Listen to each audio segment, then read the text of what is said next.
and going on through the Middle Ages in trying to understand the atonement, Anselm's Cur Deus Homo, and trying to understand how we're acceptable to God, the Reformation, justification by faith. You see that sort of growing understanding in the history of theology, things being clarified, extended as it goes on.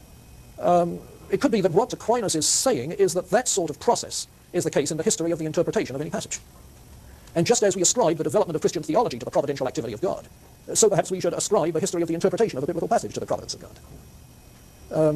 Over spring break, I was down at a college in Tennessee, and one of the people there gave me a copy of his doctoral dissertation, which was concerned with the interpretation of a certain passage in one of the Gospels that was crucial to a certain theological issue in illustrating the history of interpretation methods. Get it? Now, a large part of the thesis was simply a history of the interpretation of this passage in the Gospels. You see?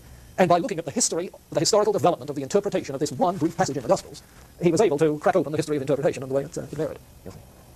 Now, is that what's meant by different levels of meaning that open up? Now, that would be my guess, that's the direction. But it raised so many issues that we just weren't able to get into in that one session. Right. I'm still wondering how, it seems to me that there are three parties, and the author were subject to agreement. I'm wondering how the Adam deals with this. Yeah. Yes. Yes. What he does is to lay emphasis on the language bridge, which is part of the culture bridge.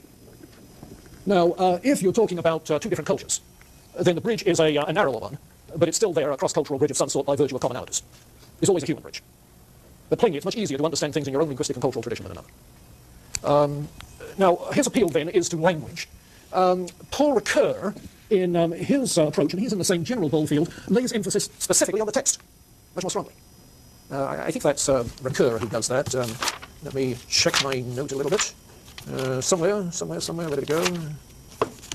Well, in any case. And then there is a man, E.D. Hirsch, at University of Virginia, who, as I recall, also lays emphasis on the text. Incidentally, that's the Hirsch who wrote that book, Cultural Literacy, that was so popular a few years ago, maintaining there are various classic texts which any literate person ought to be acquainted with. His emphasis in interpretation is on the text. You see. So in that sense, the point of connection is the text. So if you like, the subject and the object, the author, if you like, meet in the text. That's what they're talking about. You see. Now, that seems obvious in a way. But I think it's fair to say that Gadamer has a little more emphasis on intention than Ricoeur and Hirsch, who are more text-oriented. Therefore, with a little more objective check on interpretation.